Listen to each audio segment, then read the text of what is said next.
Welcome back to my channel. हम बात कर रहे हैं अंडरस्टैंडिंग आईएससी मैथमेटिक्स की। हमारा चैप्टर चल रहा है प्रोबेबिलिटी और हम डिस्कस कर रहे हैं एक्सरसाइज 10.3। इसके बहुत सारे पार्ट्स हमने किए हैं। हम बिगिन कर रहे हैं क्वेश्चन नंबर 29 से। 29 फर्स्ट पार्ट, कमल और मोनिका के सिलेक्ट होने की प्रोबेबिलिटीज हमें दे रखी है। अब कहा भी गया है कि 2 वैकेंसीज हैं। मान लेते हैं यहाँ पे दिया है कि कमल के सिलेक्ट होने की प्रोबेबिलिटी अगर 1/3 है तो कमल के ना सिलेक्ट होने की प्रोबेबिलिटी कितनी है, 1 माइनस प्रोबेबिलिटी ऑफ के, यानी कि 1 माइनस 1/3, या फिर कह सकते हैं 2/3।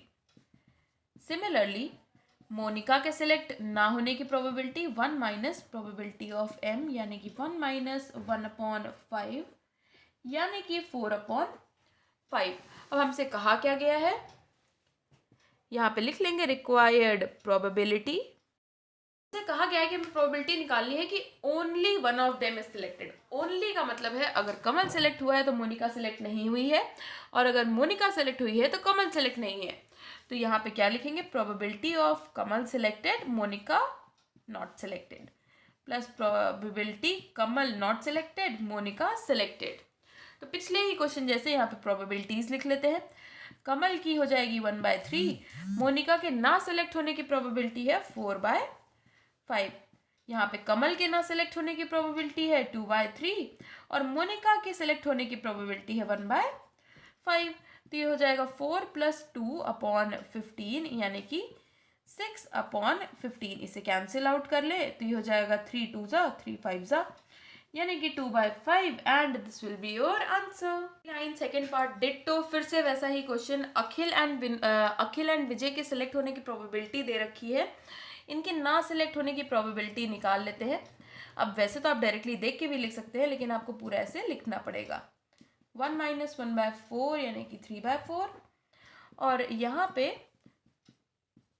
v बार, ये 1 minus probability of Vijay not being selected, कितना हो जाएगा 1 माइनस 2/3, यानी कि 1/3। लिख लेंगे रिक्वायर्ड प्रोबेबिलिटी।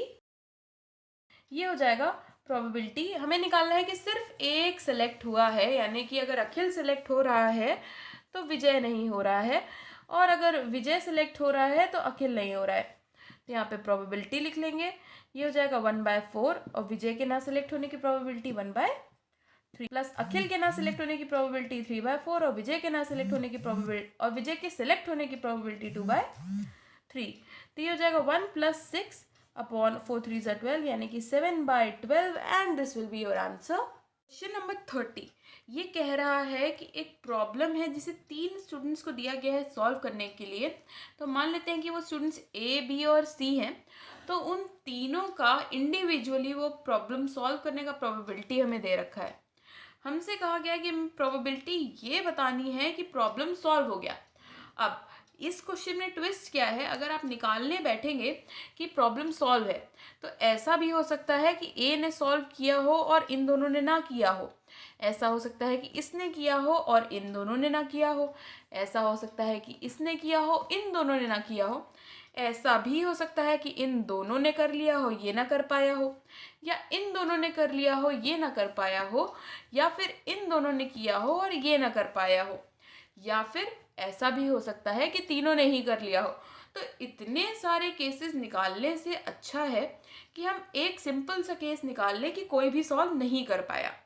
अगर हम ऐसा कर लें कि कोई भी सॉल्व नहीं कर पाया, तो इसका मतलब है कि हम प्रोबेबिलिटी, अगर हम सैम्पल स्पेस की प्रोबेबिलिटी यानी कि 1 से उसे माइनस कर दे तो हमें मिल जाएगा कि किसी ना किसी ने तो सॉल्व कर ही लिया होगा। तो यानी कि पहले तो हम यहाँ पे निकाल लेते हैं कि ए सॉल्व नहीं कर पाया हो, तो वो होगा 1 माइनस प्रोबेबिलिटी ऑफ ए, यानी कि 1 माइनस 1/4, यानी कि कह सकते हैं 3/4। सिमिलरली प्रोबेबिलिटी कि बी सॉल्व ना कर पाया हो तो 1 माइनस पी बी, 1 माइनस 1/5 हो जाएगा 4/5। इसी तरह से सी का भी निकाल लेंगे कि सी सॉल्व ना कर पाया हो, तो ये हो जाएगा 1/1 माइनस 1/3, यानी कि 2/3। अब हमें निकालना क्या है वो यहाँ पे लिख लेते हैं। Required probability is equals to, अब हमें क्या निकालना है, 1 में से अगर हम प्रोबेबिलिटी माइनस कर दें कि none of them solved the question. यानी कि जब कोई भी सॉल्व नहीं कर पाया, अगर उसको हम टोटल में से हटा दें तो हमें मिल जाएगा कि किसी न किसी ने तो सॉल्व कर ही लिया हो। तो वो हम यहाँ निकालेंगे, यानी कि प्रोबेबिलिटी कि ए भी ना कर पाया हो, बी भी ना कर पाया हो और सी भी ना कर पाया हो। अब ऑब्वियस सी बात है, किसी एक का क्वेश्चन सॉल्व करना दूसरे के क्वेश्चन सॉल्व करने से इंडिविजुअल इवेंट है, यानी कि इंडिपेंडेंट इवेंट है, यानी कि P A not, P B not और पी सी नॉट, ये हम तीनों को ऐसे लिख सकते हैं। अब इसकी प्रोबेबिलिटीज पुट कर देते हैं, तो ये हो जाएगा 3/4, 4/5 और 2/3, कैंसिल कर लेते हैं। तो ये हो जाएगा 1 माइनस 2/5 यानी कि 3/5 and this will be your answer. 32nd part बिल्कुल फर्स्ट पार्ट जैसा क्वेश्चन है। इसमें कहा गया है कि हमें फर्स्ट, सेकंड और थर्ड शॉट में एक टारगेट को हिट करने की प्रोबेबिलिटी दे रखी है। हमें निकालना है कि टारगेट हिट हो ही रहा है, यानी कि कोई एक हिट कर सकता है, कोई दो हिट कर सकते हैं या तीनों साथ में भी हिट कर सकते हैं। तो उतनी सारी डिफरेंट प्रोबेबिलिटीज़ निकालने के बजाय हम ये प्रोबेबिलिटी निकालेंगे कि कोई भी हिट ना किया हो और उसे सैम्पल स्पेस की प्रोबेबिलिटी यानी कि 1 में से माइनस कर देंगे। तो पहले हम यहाँ निकाल लेते हैं P1 नॉट, यानी कि फर्स्ट शॉट ना लगा हो। तो ये कितना हो जाएगा 1 माइनस P1 यानी कि 1 माइनस 3/5 यानी कि 2/5।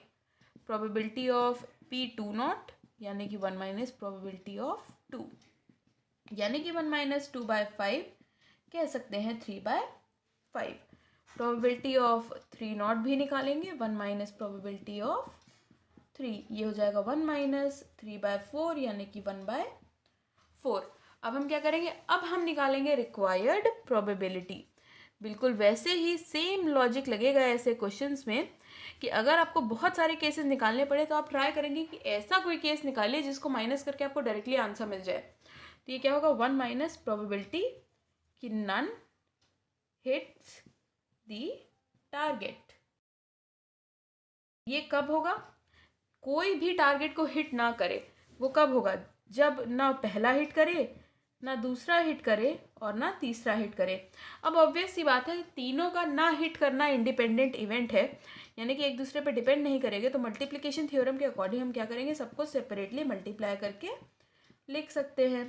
तो इस तरह से लिख लेंगे, वैल्यूज पुट कर देंगे। तो 1 माइनस 2/5, 3/5 और 1/4 कैंसिल आउट कर लेंगे। तो ये 2 और ये 4 कैंसिल हो जाएगा। ये हो जाएगा 1 माइनस 3/50 यानी कि 47/50 and this will be your answer. ये थोड़ा सा डिफरेंट है। एक प्रॉब्लम दिया गया है मैथमेटिक्स का 3 स्टूडेंट्स को, तो हमने तीनों स्टूडेंट्स ले लिए हैं A, B और C। हमें प्रोबेबिलिटी निकालनी है कि सिर्फ एक ही स्टूडेंट ने प्रॉब्लम सॉल्व किया है। सिर्फ एक ही का मतलब है जब A ने किया हो तब B C ने ना किया हो, जब B ने किया हो तो A C ने ना किया हो, और जब C ने सॉल्व किया हो तो A B ने ना किया हो। यानी कि पहले तो हम निकाल लेंगे कि जब A सॉल्व नहीं कर पाया तो उसकी प्रोबेबिलिटी कितनी रही होगी। तो ये निकाल लेंगे 1 माइनस हाफ यानी कि हाफ। जब B सॉल्व नहीं कर पाया तो उसकी भी प्रोबेबिलिटी निकाल लेंगे। जब C नहीं सॉल्व कर पाया तो 1 माइनस PC 1 माइनस 1/4 यानी कि 3/4। अब हमें निकालनी क्या है, वो रिक्वायर्ड प्रोबेबिलिटी, वो भी लिख लेंगे। हमसे कहा गया है कि हमको वो प्रोबेबिलिटी निकालनी है जब किसी एक ने ही सॉल्व किया, यानी कि मान लेते हैं A ने सॉल्व किया, तो जब A ने सॉल्व किया तब B और C दोनों ने नहीं सॉल्व किया। या फिर अब ऐसा तो कहा नहीं गया है कि किसने सॉल्व किया है, हो सकता है B स्टूडेंट ने सॉल्व किया हो तो A नहीं कर पाया होगा, पर B ने किया होगा और C नहीं कर पाया होगा। ऐसा भी हो सकता है कि A और B दोनों ना कर पाए हो पर C ने सॉल्व कर लिया हो।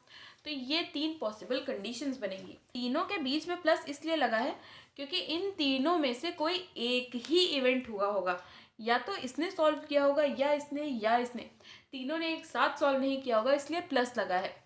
और इन तीनों की प्रोबेबिलिटी हम मल्टीप्लाई करेंगे। क्यों, क्योंकि तीनों ये 3 तो साथ में हुए होंगे, ये 3 भी साथ में हुए होंगे, ये 3 भी साथ में हुए होंगे, पर ये आपस में साथ में नहीं हुए होंगे, इनमें से कोई एक हुआ होगा। तो यहाँ पे probability of A half, B not की प्रोबेबिलिटी हम लिखेंगे 2/3 और C नॉट की प्रोबेबिलिटी 3/4। A नॉट की प्रोबेबिलिटी हाफ, B की प्रोबेबिलिटी 1/3, C नॉट की प्रोबेबिलिटी 3/4। ए नॉट की प्रोबेबिलिटी 1/2, बी नॉट की प्रोबेबिलिटी 2/3 और सी की प्रोबेबिलिटी 1/4। अब हम कैंसिल करेंगे। तो कैंसिल करने के लिए हम देखेंगे कि क्या सब में डिनोमिनेटर सेम रहे, ऐसा हमें कैंसिल करना है। तो यहाँ 2 से कर सकते हैं, यहाँ 2 से नहीं कर सकते, यानी कि 2 से अब हम नहीं करेंगे। यहाँ पे 3 से कर सकते हैं, यहाँ पे 3 से कर सकते हैं, यहाँ पे 3 से नहीं कर सकते, तो हम डायरेक्टली ही एलसीएम ले लेते हैं। तो ये हो जाएगा 6 + 3 + 2 अपॉन में 4 3 = 12, 12 2 = 24। तो ये हो गया 6 + 3 9, 9 + 2 11 upon 24 and this will be your answer. Number 31, very good question. इसमें कहा गया है कि एक लड़का MBA एग्ज़ाम ना पास कर पाए, a boy will not pass MBA exam, उसकी प्रोबेबिलिटी है 3/5। A girl will not pass MBA examination, वो क्या है 4/5। हमें प्रोबेबिलिटी निकालनी है कि एटलीस्ट किसी ने, इन दोनों में से किसी एक ने कम से कम एग्ज़ाम निकाला ही। जब कम से कम की बात आ जाती है तो इसका मतलब है कि गर्ल ने निकाला हो या बॉय ने निकाला हो या दोनों ने निकाला हो, तो हमें वो प्रोबेबिलिटी निकालनी है। पर एक केस जो इसमें रह जाता है वो है कि गर्ल और बॉय दोनों ने ना निकाला हो। टोटल अगर देखा जाए तो क्या होगा, अगर गर्ल और बॉय ने एग्ज़ाम दिया है तो कितनी पॉसिबिलिटीज आ सकती हैं। गर्ल ने एग्ज़ाम क्लियर किया या बॉय ने एग्ज़ाम क्लियर किया, या दोनों ने किया या दोनों ने नहीं किया, यही हमारा सैम्पल स्पेस है। तो अगर हम सैम्पल स्पेस में से वो वाली प्रोबेबिलिटी हटा दें जिसमें गर्ल और बॉय दोनों नहीं क्लियर कर पाए, तो ऑब्वियस सी बात है सिर्फ वही चीज़ें बच जाएंगी, सिर्फ वही ऑप्शन बचेगा जिसमें उनमें से किसी एक ने तो किया ही किया है या दोनों ने किया है। तो इसमें क्या करेंगे, हम निकालेंगे प्रोबेबिलिटी कि दोनों क्लियर नहीं कर पाए। यहाँ पे लिखेंगे required probability is equals to 1 minus probability किसकी, none of them clears the exam. तो यहाँ पे कितना आ जाएगा, यहाँ पे हो जाएगा 1 माइनस प्रोबेबिलिटी कि ना गर्ल ने क्रैक किया हो ना बॉय ने। अब ऑब्वियस ही बात है गर्ल और बॉय का एग्जाम क्रैक करना इंडिपेंडेंट इवेंट है, तो इसको हम ऐसे लिख सकते हैं 1 minus probability of girl not cracking the exam and probability of boy not cracking the exam. तो ये हो जाएगा 1 माइनस 4/5 इंटू 3/5। इसे सॉल्व कर लेंगे तो ये हो जाएगा 1 माइनस 12/25 यानी कि 13/25 and this will be your answer. Question number 32, इसमें हमसे कहा गया है कि एक हस्बैंड और वाइफ एक पोस्ट पर 2 वैकेंसीज के लिए अप्लाई कर रहे हैं। हस्बैंड के सेलेक्ट होने की प्रोबेबिलिटी इतनी है, वाइफ के सेलेक्ट होने की प्रोबेबिलिटी इतनी है। तो हस्बैंड के ना सेलेक्ट होने की प्रोबेबिलिटी देख लेते हैं, वो कितनी होगी, वो होगी 1 माइनस PH यानी कि 1 माइनस 1/7 यानी कि 6/7। और वाइफ के ना सेलेक्ट होने की प्रोबेबिलिटी कितनी है, वो होगी प्रोबेबिलिटी ऑफ W नॉट यानी कि 1 माइनस PW। ये हो जाएगा 1 माइनस 1/5 यानी कि 4/5। पहला पार्ट है कि दोनों सेलेक्ट हो रहे हैं, तो यहाँ पे हम लिख लेंगे required probability is equals to probability, husband भी सिलेक्ट हो रहा है वाइफ भी सिलेक्ट हो रही है, तो इसके लिए क्या हो जाएगा ये, अब क्योंकि दोनों का सिलेक्शन इंडिपेंडेंट इवेंट है तो इसे हम ऐसे लिख सकते हैं और दोनों की प्रोबेबिलिटी को मल्टीप्लाई कर सकते हैं। तो ये जाएगा 1/7 इंटू 1/5 यानी कि 1/35 and this will be your answer. Part है कि none of them will be selected, यानी कि ना हस्बैंड सेलेक्ट हुआ हो ना वाइफ सेलेक्ट हुई हो। अब जब सेलेक्ट होना इंडिपेंडेंट इवेंट है तो ना सेलेक्ट होना भी इंडिपेंडेंट इवेंट है, तो इनको भी हम मल्टीप्लाई कर लेंगे प्रोबेबिलिटी को मल्टीप्लिकेशन थ्योरम से। ये हो जाएगा 6/7 और ये हो जाएगा 4/5। 6 4 ज़ा 24 और 7 5 ज़ा 35 and this will be your answer. Part है कि only one of them is selected, यानी कि या तो हस्बैंड सेलेक्ट हुआ होगा और या तो वाइफ, यानी कि जब ओनली का मतलब है कि अगर हस्बैंड सेलेक्ट हुआ है तो वाइफ सेलेक्ट नहीं हुई होगी, और अगर वाइफ सेलेक्ट हुई है तो हस्बैंड सेलेक्ट नहीं हुआ होगा, ये कंडीशन रही होगी। इन दोनों में से कोई एक ही चीज़ हुई होगी इसलिए प्लस लगा है। तो यहाँ पे अब सेलेक्ट होना ना होना ये तो इंडिपेंडेंट इवेंट्स हो गए, तो इनको भी हम मल्टीप्लिकेशन थ्योरम से सेपरेटली ऐसे मल्टीप्लाई करके लिख लेंगे और इसके बाद इसमें वैल्यूज पुट कर देंगे। तो PH हो जाएगा 1/7, W बार हो जाएगा हमारे पास 4/5 प्लस H बार है हमारे पास 6/7 और PW है 1/5। तो ये हो जाएगा 4/35 प्लस 6/35 यानी कि 10/35, 5 2 ज़ा और ये 5 7 ज़ा, तो ये हो गया 2/7 and this will be your answer. है कि at least one of them will be selected, यानी कि एटलीस्ट का मतलब हो गया कम से कम एक सेलेक्ट हुआ है, यानी कि या तो एक सेलेक्ट हुआ है या तो दोनों सेलेक्ट हुआ है। अब इससे अच्छा है कि हम इतने सारे निकालें, हम निकालेंगे कि कोई भी नहीं सेलेक्ट हुआ है और उसे 1 से माइनस कर देंगे, यानी कि 1 minus probability none of them will be selected. तो इससे हमें मिल जाएगा पूरी टोटल प्रोबेबिलिटी में से अगर हम उनको हटा दें जो सेलेक्ट नहीं हुए हैं तो हमें रिक्वायर्ड प्रोबेबिलिटी मिल जाएगी। और ये अभी हम निकाल चुके हैं पार्ट 2 में, इसकी वैल्यू आई 24/35, तो ये हो जाएगा एलसीएम लेके 35 माइनस 24 यानी कि 11/35 and this will be your answer. Question number 33, a machine operates if all of its 3 components function. एक मशीन है जिसके 3 कंपोनेंट्स हैं और वो तभी वर्क करेगी जब तीनों के तीनों कंपोनेंट्स सही से वर्क करेंगे। हमें प्रोबेबिलिटी दी गई है कि उसके फर्स्ट, सेकंड और थर्ड कंपोनेंट्स फेल होने की प्रोबेबिलिटी क्या है, यानी कि खराब होने की। तो पहले तो हम निकाल लेंगे कि इनके सही चलने की प्रोबेबिलिटी कितनी है। ये 1 माइनस करके हमें मिल जाएगा, ये हो जाएगा 1 माइनस 0.14, ये हो जाएगा 0.86। तो ये मिल गई हमें तीनों के सही से वर्क करने की प्रोबेबिलिटी। अब हम क्या करेंगे, अब हमें निकालनी है रिक्वायर्ड प्रोबेबिलिटी कि मशीन फेल हो जाए वर्क करने में। तो इसका मतलब है एक या एक से ज़्यादा पार्ट जब वर्क नहीं करेंगे तो मशीन फेल हो जाएगी। तो इतनी सारी चीज़ें निकालने से अच्छा है यहाँ पे भी हम क्या करेंगे, हम 1 में से प्रोबेबिलिटी माइनस करेंगे कि मशीन ईजिली अच्छे से वर्क कर जाए। यहाँ पे लिख लेंगे मशीन ऑपरेट्स। तो मशीन ऑपरेट कब करेगी, जब तीनों पार्ट सही से वर्क करेंगे, यानी कि probability of 1, probability of 2, probability of 3, ये तीनों मल्टीप्लाई करेंगे। कब, जब तीनों सही से वर्क कर रहे हैं और इसे 1 में से माइनस कर देंगे। अब जब मशीन चल रही है उसको अगर हम टोटल में से हटा दें तो हमें वही तो मिलेगा कि जब वो नहीं चल रही है। तो यहाँ पे 1 minus probability of 1 0.86 into 0.90 into 0.95, इसे मल्टीप्लाई कर लेंगे, ये हमें मिल जाएगा 0.7353। 1 में से माइनस कर लेंगे तो ये आ जाएगा 0.2647 and this will be your answer. 34th question, very good question. इसमें कहा गया है कि ए जो है वो 60% केसेस में सच बोलता है और बी जो है वो 40% केसेस में सच बोलता है। 60% मतलब 60/100 और 40% मतलब 40/100। तो ए 60% केसेस में अगर सच बोल रहा है तो ए कितने केसेस में झूठ बोलेगा। ऑब्वियस सी बात है, 60 अगर सच बोल रहा है तो 40 झूठ बोलेगा। इसे हम कैसे लिखेंगे, 1 माइनस प्रोबेबिलिटी ऑफ ए, ये हो जाएगा 1 माइनस 60/100, इसे हम लिख सकते हैं 40/100। इसी तरह बी के झूठ बोलने की प्रोबेबिलिटी भी हम लोग निकाल लेंगे,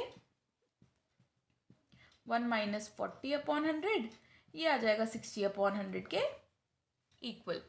अब हमें क्या निकालना है, हमें निकालना है रिक्वायर्ड प्रोबेबिलिटी कि ये जो दोनों लोग हैं वो एक दूसरे को कॉन्ट्रडिक्ट करेंगे। कॉन्ट्रडिक्ट करने का मतलब है कि अगर ए सच बोल रहा है तो बी झूठ बोले और बी झूठ बोल रहा है तो ए सच बोले। तो यानी कि हमारी रिक्वायर्ड प्रोबेबिलिटी है कि जब ए सच बोल रहा है तो बी झूठ बोले और जब बी सच बोल रहा है तो ए झूठ बोले। तो ये हमें निकालना है। अब एक किसी का भी सच या झूठ बोलना दूसरे के सच या झूठ बोलने से इंडिपेंडेंट इवेंट है, तो हम मल्टीप्लाई कर लेंगे इस तरह से। इस तरह के क्वेश्चन सब हमने बहुत सारे कर लिए हैं।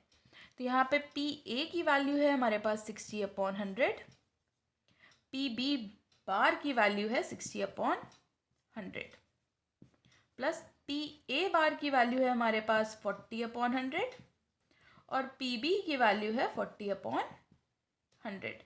इसे सॉल्व कर लेंगे तो यहाँ पे हो जाएगा हमारे पास 10,000 प्लस यहाँ पे हो जाएगा 1600/10,000 10,000 कैंसिल कर लेते हैं।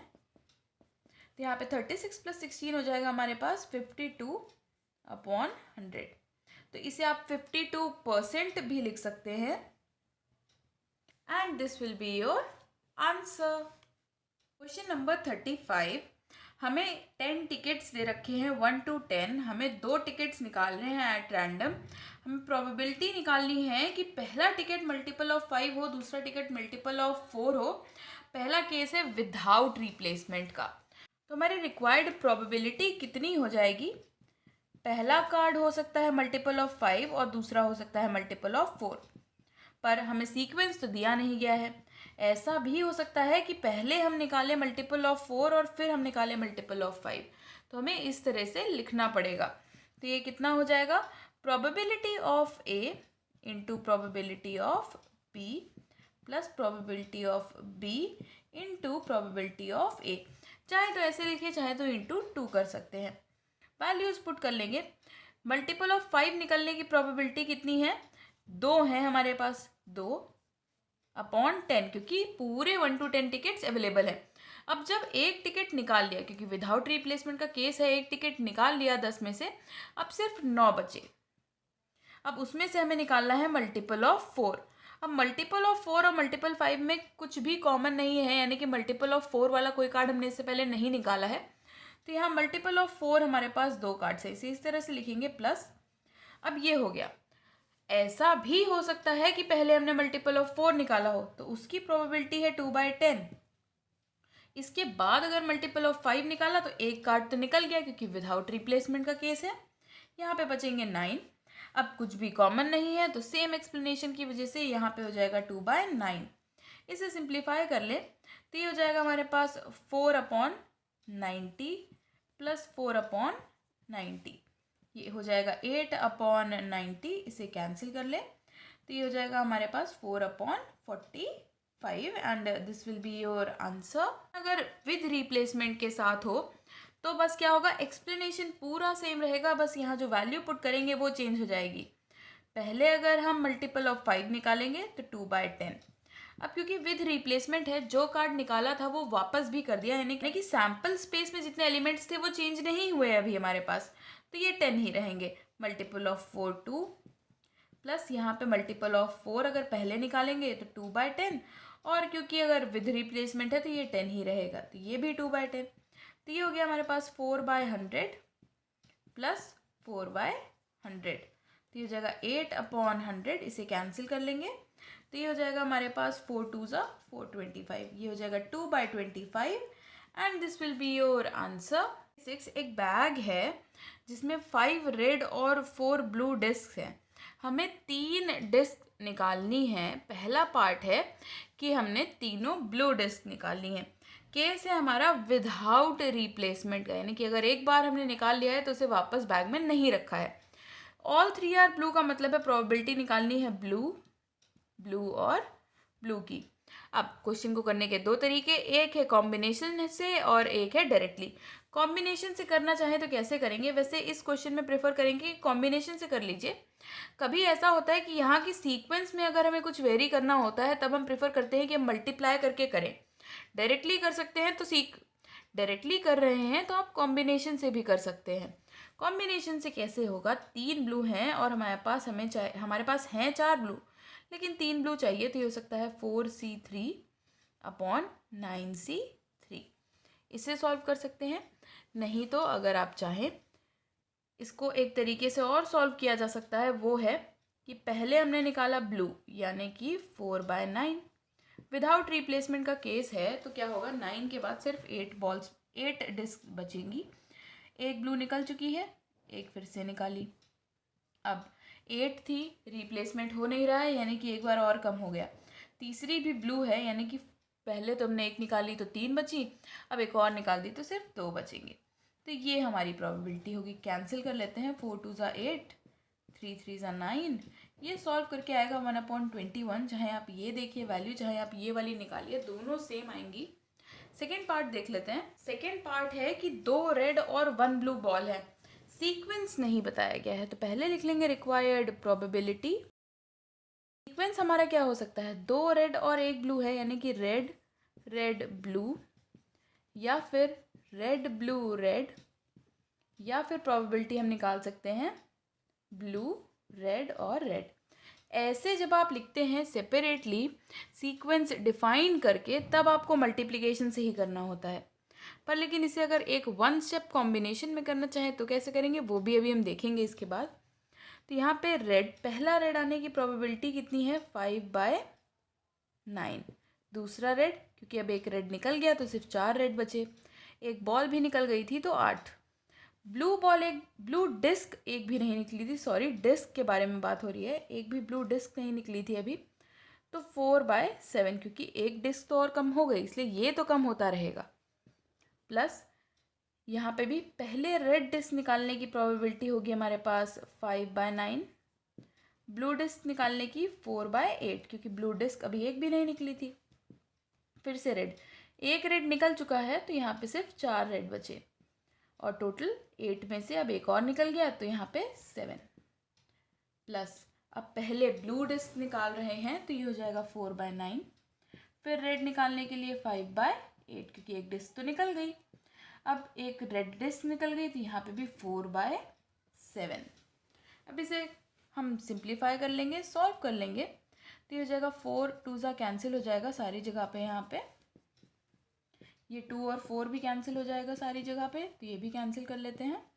तो ये हो जाएगा 10/63 प्लस 10/63 प्लस 10/63, तो ये हो जाएगा 30/63। 3 से कैंसिल करेंगे तो ये हो जाएगा 10/21, and this will be your answer.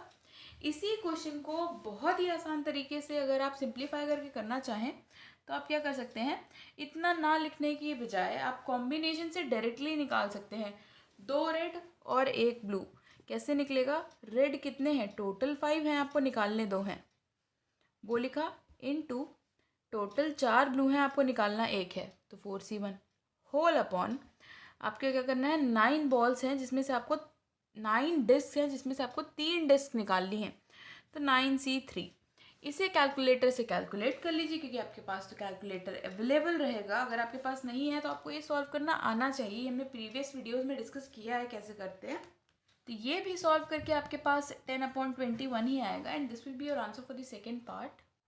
Third part, अब इसमें हमने फिक्स कर दिया है कि सेकेंड डिस्क जो है वो रेड है, तो यहाँ पे क्या क्या हो सकता है, सेकेंड रेड है तो पहले लिख लेते हैं। अब सेकेंड रेड है, इसका मतलब है पहली या तो रेड होगी या ब्लू होगी, और लास्ट वाली जो है वो या तो रेड होगी या ब्लू होगी। मान लेते हैं पहली हमने रेड फिक्स कर दी, तो लास्ट हो सकती है ब्लू। अगर ये रेड थी तो ये ब्लू हो सकती है। अब ऐसा भी हो सकता है कि ये रेड है तो लास्ट वाली रेड हो, ऐसा भी हो सकता है। अब यहाँ पे तो रेड और ब्लू दोनों केस हो गए, यहाँ पे फिक्स है रेड। अब हो सकता है पहली जो निकले वो ब्लू डिस्क हो और सेकंड तो फिक्स है, तो यहाँ पे हो सकता है पहली ब्लू हो दूसरी भी ब्लू हो। ऐसा भी हो सकता है कि पहली ब्लू हो और आखिरी रेड हो। अब इसके अलावा और कोई केस बन नहीं रहा है। प्रोबेबिलिटी वैसे ही लिखेंगे जैसे अभी तक हमने लिखी, विदाउट रिप्लेसमेंट का केस है। पहले रेड डिस्क निकालने की प्रोबेबिलिटी 5/9, दूसरी 4/8। अब क्योंकि एक डिस्क रेड कम हो गई, यहाँ पे 7 हो जाएगा क्योंकि एक और डिस्क कम हो गई। अब निकालना ब्लू है तो वो 4, क्योंकि अभी तक एक भी ब्लू डिस्क नहीं निकली थी। इसी तरह रेड रेड और रेड का हम लोग कर चुके हैं, तो वो कैसे आएगा, 4/9, 3/8 और 2/7, क्योंकि एक एक डिस्क रेड कम होती गई। फिर यहाँ पे पहली ब्लू निकालने की 4/9, रेड निकालने की 5/8, क्योंकि अभी एक भी रेड कम नहीं हुई थी। फिर यहाँ पे ब्लू निकालने की, एक ब्लू निकल चुकी है तो 3/7, प्लस इसके बाद ब्लू निकालने की प्रोबेबिलिटी है हमारे पास 4/9, फिर रेड का हो जाएगा 5/8, एक और रेड का हो जाएगा 4/7। हम यहाँ पे कैंसिल कर लेते हैं, तो 4 2 ज़ा 2, ये 4 2 ज़ा 8 कैंसिल, यहाँ पे 4 2 ज़ा 8 कैंसिल, यहाँ पे भी 4 2 ज़ा 8 कैंसिल। सॉरी यहाँ पे करेक्शन है, ये ब्लू का लिख गया है, ये रेड का होगा। तो रेड के लिए क्या है हमारे पास, रेड के लिए है 5 रेड थे तो 5/9, एक रेड कम हुआ तो 4/8, और फिर 3/7, तो ये कैंसिल होगा तो 4 2 8, इस तरह से आएगा ये। इसे सिंप्लीफाई करके सही से लिख लें तो ये हो जाएगा हमारे पास 10/63 प्लस ये हो जाएगा 15/126 प्लस 15/126 प्लस 10/63। एलसीएम ले लेंगे तो ये हो जाएगा 126, ये हो जाएगा 20 प्लस 15 हो जाएगा 30 प्लस 20, ये हो जाएगा हमारे पास 70/126। इसे कैंसिल आउट कर लेंगे, ये हो जाएगा 14 5 और ये 14 9 तो ये हो जाएगा 5/9 and this will be your answer. Number 37, very good question. हमारे पास एक बैग है जिसमें 5 वाइट एंड 3 ब्लैक बॉल्स हैं। हमें प्रोबेबिलिटी निकालनी है कि हमने विदाउट रिप्लेसमेंट पहले तो निकाला है, और कैसे निकालना है, ऐसे निकालना है कि ऑल्टरनेट कलर्स निकलें, यानी कि ऑल्टरनेट का मतलब है एक बार वाइट एक बार ब्लैक, एक बार वाइट एक बार ब्लैक, ऐसे करके। पर अभी ये नहीं बताया कि पहली बॉल कौन सी है, तो वाइट भी हो सकती है ब्लैक भी हो सकती है। 4 बॉल्स निकालनी है तो प्रोबेबिलिटी हो सकती है, मान लेते हैं पहली बॉल अगर वाइट थी तो दूसरी ब्लैक रही होगी, फिर तीसरी वाइट, चौथी ब्लैक। पर ऐसा दिया तो नहीं है कि पहली वाइट है, यानी कि हमें वो प्रोबेबिलिटी भी लेके चलनी है जब पहली ब्लैक आई होगी। पहली ब्लैक, दूसरी वाइट, तीसरी ब्लैक, चौथी वाइट, ये दोनों प्रोबेबिलिटी रही होंगी। वैल्यूज़ लिख लेते हैं अब, क्योंकि कोई भी बॉल निकालना इंडिपेंडेंट ही रहा होगा एक तरीके से। तो यहाँ पे जब हम प्रोबेबिलिटी लिखेंगे तो क्या हो जाएगा, पहली वाइट बॉल निकालने की प्रोबेबिलिटी है 5/8। उसके बाद फिर ब्लैक बॉल निकालने की प्रोबेबिलिटी है 3, क्योंकि अभी तक एक भी ब्लैक नहीं निकली थी, क्योंकि विदाउट रिप्लेसमेंट का केस है। तो क्या होगा, एक बॉल कम हो जाएगी। फिर से वाइट निकालेंगे तो एक वाइट निकल चुकी है ऑलरेडी, तो यहाँ पे सिर्फ 4 वाइट बची, और एक यहाँ पे वाइट और ब्लैक पहले ही निकल चुकी है, यानी कि 2 बॉल निकल चुकी है, तो यहाँ पे बची सिर्फ 6 बॉल। फिर ब्लैक के लिए एक ब्लैक निकल चुकी है, तो अब 3 में से सिर्फ यहाँ 2 बची। अब 3 बॉल पहले ही निकल चुकी है, तो यहाँ बची सिर्फ 5 बॉल। सेकेंड केस की अगर बात की जाए तो पहले ब्लैक बॉल निकाली है, यानी कि 3/8, एक बॉल निकल गई तो यहाँ पे बची 7 बॉल। दूसरी बॉल निकाली है वाइट, 5 की पाँचों वाइट बॉल अभी यही थी, तो 5। अब 2 बॉल्स निकल चुकी हैं, तो यहाँ बची 6 बॉल। ब्लैक बॉल की प्रोबेबिलिटी निकालनी है, एक ब्लैक बॉल पहले ही निकल चुकी है, यहाँ बची सिर्फ 2। 3 बॉल्स निकल चुकी हैं, बची सिर्फ 5 बॉल्स बैग में। और अब क्योंकि हमें वाइट की निकालनी है और एक वाइट हम पहले ही निकाल चुके हैं, तो 5 के बाद अब यहाँ बचेंगी सिर्फ 4। सिंप्लीफाई कर लेते हैं, यहाँ पे ये 4 2 8 कैंसिल हो जाएगा, यहाँ पे भी, यहाँ पे ये 3 और 6 कैंसिल हो जाएगा, यहाँ पे भी कैंसिल हो जाएगा, ये 5 और 5 भी कैंसिल हो जाएगा। तो यहाँ पे बचेगा 1/14 प्लस 1/14, यानी कि 2/14, इसे हम कह सकते हैं 1/7। And this will be your answer in the first part में कहा गया है कि विद रिप्लेसमेंट बताना है। अब क्या होता है, बाकी सब कुछ तो बिल्कुल सेम रहता है, बस विद और विदाउट में क्या होता है, वैल्यूज़ की जो होता है वो चेंज होता है, वैल्यूज़ चेंज होती है, बाकी तो सब कुछ एक्सप्लेनेशन सेम ही है। पहले वाइट निकाला तो 5/8। अब उसके बाद ब्लैक निकाला तो क्या हुआ, कोई भी फर्क नहीं आएगा टोटल नंबर ऑफ बॉल्स पे, क्योंकि अब हमने रिप्लेस कर दिया है, जो निकाली थी बॉल वो वापस डाल दी है, तो ये 8 रहेगा। ब्लैक निकाला है तो वो 3, फिर से वाइट निकालने की 5/8, क्योंकि जितना निकाला था उतना वापस कर दिया। फिर ब्लैक निकालने की 3/8, प्लस पहले ब्लैक निकाला तो 3/8, फिर वाइट निकाला तो 5/8, फिर ब्लैक निकाला तो 3/8, और फिर वाइट निकाला तो 5/8। कुछ भी कैंसिल नहीं हो रहा है न्यूमरेटर और डिनोमिनेटर में, क्लियरली दिख रहा है, यानी कि मल्टीप्लाई करना पड़ेगा। तो 5 5 25, 25 9 हो जाएगा हमारे पास 225 अपॉन 8 टू द पावर 4 हो जाएगा 4096, प्लस सेम वैल्यू इधर भी आएगी 225 अपॉन 4096। इसे लिख सकते हैं 225 4096 इंटू 2। इसे कैंसिल करेंगे तो ये हो जाएगा 2048, ये हो जाएगा 225 upon 4, sorry 2048 and this will be your answer.